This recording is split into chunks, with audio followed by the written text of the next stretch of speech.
श्री सीतारामचंद्राभ्याम नमः। श्रीमद्वाल्मीकि रामायणम बालकांडम प्रथमः सर्गः। नारद जी का वाल्मीकि मुनि को संक्षेप से श्री राम चरित्र सुनाना। तपस्वी वाल्मीकि जी ने तपस्या और स्वाध्याय में लगे हुए विद्वानों में श्रेष्ठ मुनिवर नारद जी से पूछा, मुने, इस समय संसार में गुणवान, वीर्यवान, धर्मज्ञ, उपकार मानने वाला, सत्यवक्ता और दृढ़ प्रतिज्ञ कौन है? सदाचार से युक्त, समस्त प्राणियों का हित साधक, विद्वान, सामर्थ्यशाली और एकमात्र प्रियदर्शन पुरुष कौन है? मन पर अधिकार रखने वाला, क्रोध को जीतने वाला, कांतिमान और किसी की भी निंदा ना करने वाला कौन है? तथा संग्राम में कुपित होने पर किससे देवता भी डरते हैं? महर्षि, मैं ये सुनना चाहता हूं। इसके लिए मुझे बड़ी उत्सुकता है और आप ऐसे पुरुष को जानने में समर्थ हैं।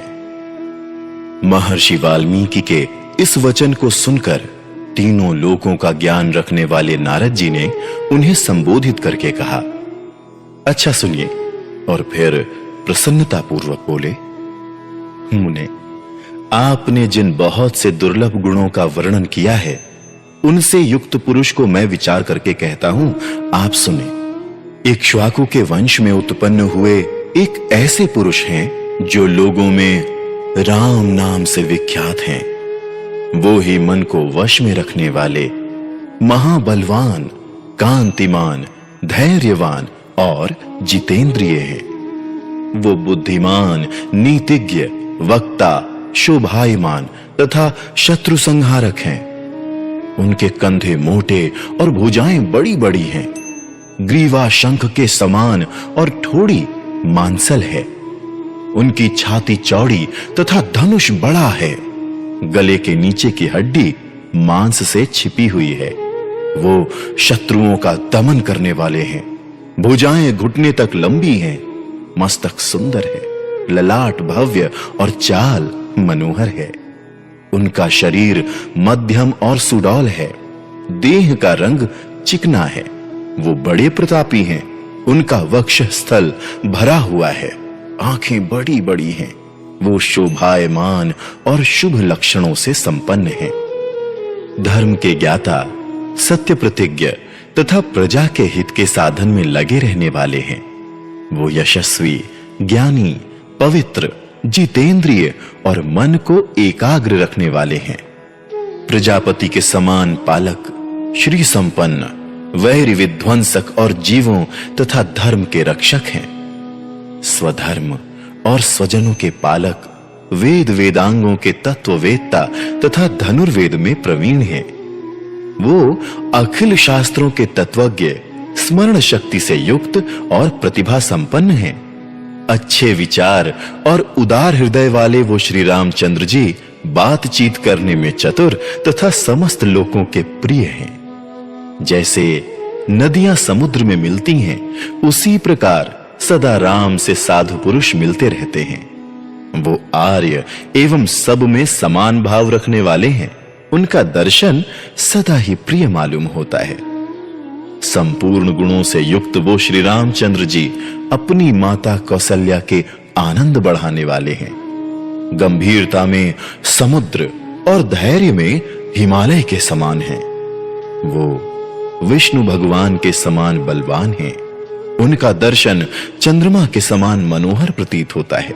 वो क्रोध में कालाग्नि के समान और क्षमा में पृथ्वी के सदृश हैं। त्याग में कुबेर और सत्य में द्वितीय धर्मराज के समान हैं। इस प्रकार उत्तम गुणों से युक्त और सत्य पराक्रम वाले सद्गुणशाली अपने प्रियतम ज्येष्ठ पुत्र को, जो प्रजा के हित में संलग्न रहने वाले थे, प्रजा वर्ग का हित करने की इच्छा से राजा दशरथ ने प्रेमवश युवराज पद पर अभिषिक्त करना चाहा। तदनंतर राम के राज्याभिषेक की तैयारियां देखकर रानी कैकेयी ने, जिसे पहले ही वर दिया जा चुका था, राजा से ये वर मांगा कि राम का निर्वासन और भरत का राज्याभिषेक हो। राजा दशरथ ने सत्य वचन के कारण धर्म बंधन में बंधकर प्यारे पुत्र राम को वनवास दे दिया। कैकेयी का प्रिय करने के लिए पिता की आज्ञा के अनुसार उनकी प्रतिज्ञा का पालन करते हुए वीर रामचंद्र वन को चले। तब सुमित्रा के आनंद बढ़ाने वाले विनयशील लक्ष्मण जी ने भी, जो अपने बड़े भाई राम को बहुत ही प्रिय थे, अपने सुबंधुत्व का परिचय देते हुए स्नेहवश वन को जाने वाले बंधुवर राम का अनुसरण किया। जनक के कुल में उत्पन्न सीता भी, जो अवतीर्ण हुई देवमाया की भांति सुंदरी, समस्त शुभ लक्षणों से विभूषित, स्त्रियों में उत्तम, राम के प्राणों के समान प्रियतमा पत्नी तथा सदा ही पति का हित चाहने वाली थीं, रामचंद्र के पीछे चली। जैसे चंद्रमा के पीछे रोहिणी चलती है, उस समय पिता दशरथ और पूर्ववासी मनुष्यों ने दूर तक उनका अनुसरण किया। फिर श्रृंगवेरपुर में गंगा तट पर अपने प्रिय निषाद राज गुह के पास पहुंचकर धर्मात्मा श्री रामचंद्र जी ने सारथी को विदा कर दिया। निषाद राज गुह, लक्ष्मण और सीता के साथ राम, ये चारों एक वन से दूसरे वन में गए। मार्ग में बहुत जलों वाली अनेकों नदियों को पार करके भरद्वाज मुनि की आज्ञा से चित्रकूट पर्वत पर गए। वहां वो तीनों देवता और गंधर्वों के समान वन में नाना प्रकार की लीलाएं करते हुए एक रमणीय पर्णकुटी बनाकर उसमें सानंद रहने लगे। राम के चित्रकूट चले जाने पर पुत्र शोक से पीड़ित राजा दशरथ उस समय पुत्र के लिए विलाप करते हुए स्वर्गगामी हुए। उनके स्वर्ग गमन के पश्चात वशिष्ठ आदि प्रमुख ब्राह्मणों द्वारा राज्य संचालन के लिए नियुक्त किए जाने पर भी महाबलशाली वीर भरत ने राज्य की कामना न करके पूज्य राम को प्रसन्न करने के लिए वन को ही प्रस्थान किया। वहां पहुंचकर सद्भावना युक्त भरत जी ने अपने बड़े भाई सत्य पराक्रमी महात्मा राम से याचना की और यूं कहा, धर्मज्ञ, आप ही राजा हों, परंतु महान यशस्वी, परम उदार, प्रसन्न मुख महाबली राम ने भी पिता के आदेश का पालन करते हुए राज्य की अभिलाषा ना की और उन भरताग्रज ने राज्य के लिए न्यास रूप में अपनी खड़ाऊ भरत को देकर उन्हें बार बार आग्रह करके लौटा दिया। अपनी अपूर्ण इच्छा को लेकर ही भरत ने राम के चरणों का स्पर्श किया और राम के आगमन की प्रतीक्षा करते हुए वो नंदी ग्राम में राज्य करने लगे। भरत के लौट जाने पर सत्य प्रतिज्ञ जितेंद्रिय श्रीमान राम ने वहां पर पुनः नागरिक जनों का आना जाना देखकर एकाग्र भाव से दंडकारण्य में प्रवेश किया। उस महान वन में पहुंचने पर कमल लोचन राम ने विराध नामक राक्षस को मारकर शरभंग, सुतीक्ष्ण, अगस्त्य मुनि तथा अगस्त्य के भ्राता का दर्शन किया। फिर अगस्त्य मुनि के कहने से उन्होंने ऐन्द्र धनुष, एक खंग और 2 तूणीर, जिनमें बाण कभी नहीं घटते थे, प्रसन्नता पूर्वक ग्रहण किए। एक दिन वन में वनचरों के साथ रहने वाले श्री राम के पास असुर तथा राक्षसों के वध के लिए निवेदन करने को वहां के सभी ऋषि आए। उस समय वन में श्री राम ने दंडकारण्यवासी अग्नि के समान तेजस्वी उन ऋषियों को राक्षसों के मारने का वचन दिया और संग्राम में उनके वध की प्रतिज्ञा की। वहां ही रहते हुए श्री राम ने इच्छानुसार रूप बनाने वाली जनस्थान निवासिनी शूर्पणखा नाम की राक्षसी को कुरूप कर दिया।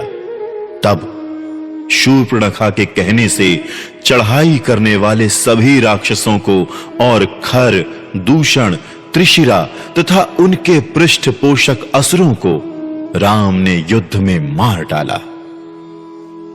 उस वन में निवास करते हुए उन्होंने जन स्थान निवासी 14,000 राक्षसों का वध किया। तदनंतर अपने कुटुंब का वध सुनकर रावण नाम का राक्षस क्रोध से मूर्छित हो उठा और उसने मारीच राक्षस से सहायता मांगी। यद्यपि मारीच ने यह कहकर के रावण, उस बलवान राम के साथ तुम्हारा विरोध ठीक नहीं है, रावण को अनेकों बार मना किया, परंतु काल की प्रेरणा से रावण ने मारीच के वाक्यों को टाल दिया और उसके साथ ही राम के आश्रम पर गया। मायावी मारीच के द्वारा उसने दोनों राजकुमारों को आश्रम से दूर हटा दिया और स्वयं राम की पत्नी सीता का अपहरण कर लिया। उसने जटायु नामक गृध्र का वध किया। तत्पश्चात जटायु को आहत देखकर और सीता का हरण सुनकर रामचंद्र जी शोक से पीड़ित होकर विलाप करने लगे। उस समय उनकी सभी इंद्रियां व्याकुल हो उठी थी। फिर उसी शोक में पड़े हुए उन्होंने जटायु गृध्र का अग्नि संस्कार किया और वन में सीता को ढूंढते हुए कबंध नामक राक्षस को देखा, जो शरीर से विकृत तथा भयंकर दिखने वाला था। महाबाहु राम ने उसे मारकर उसका भी दाह किया, अतः वो स्वर्ग को चला गया। जाते समय उसने राम से धर्मचारिणी शबरी का पता बतलाया और कहा, रघुनंदन, आप धर्मपरायणा सन्यासिनी शबरी के आश्रम पर जाइए। शत्रुहंता महान तेजस्वी दशरथ कुमार राम शबरी के आश्रम पर गए। उसने इनका भली भांति पूजन किया। फिर वो पंपासर के तट पर हनुमान नामक वानर से मिले और उन्हीं के कहने से सुग्रीव से भी मेल किया।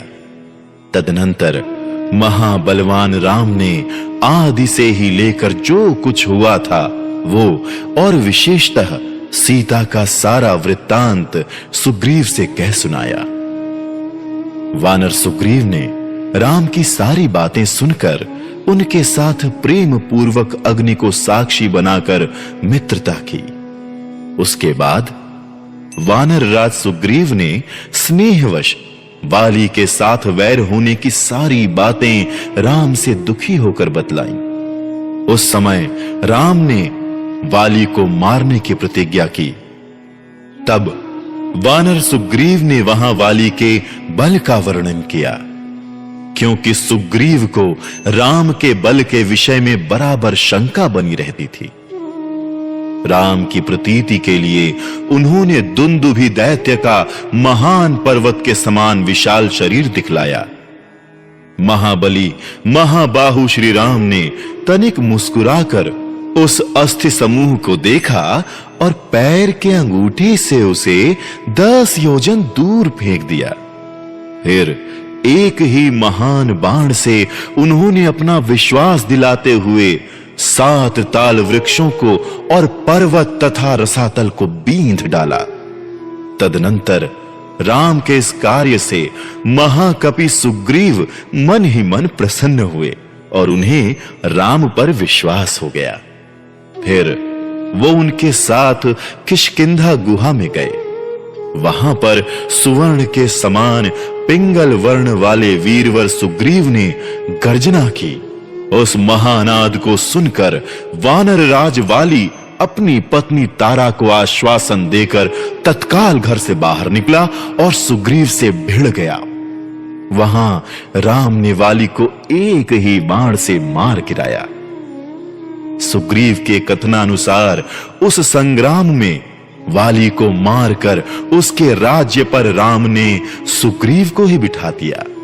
तब उन वानर राज ने भी सभी वानरों को बुलाकर जानकी का पता लगाने के लिए उन्हें चारों दिशाओं में भेजा। तत्पश्चात संपाति नामक गृध्र के कहने से बलवान हनुमान जी 100 योजन विस्तार वाले क्षार समुद्र को कूद कर लांघ गए।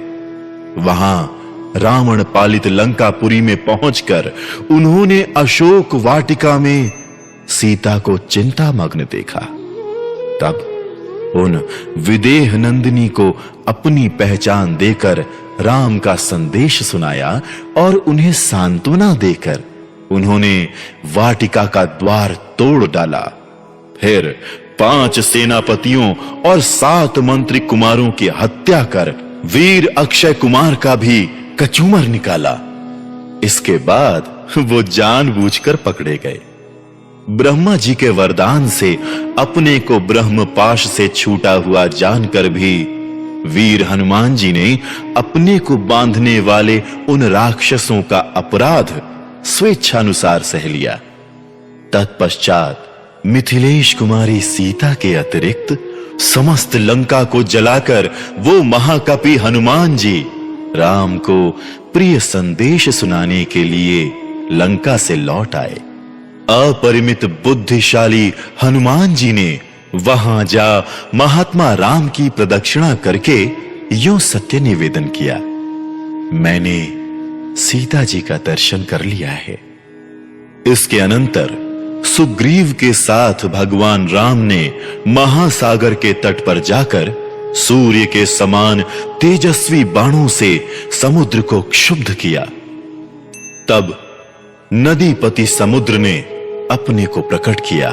फिर समुद्र के ही कहने से राम ने नल से पुल का निर्माण कराया।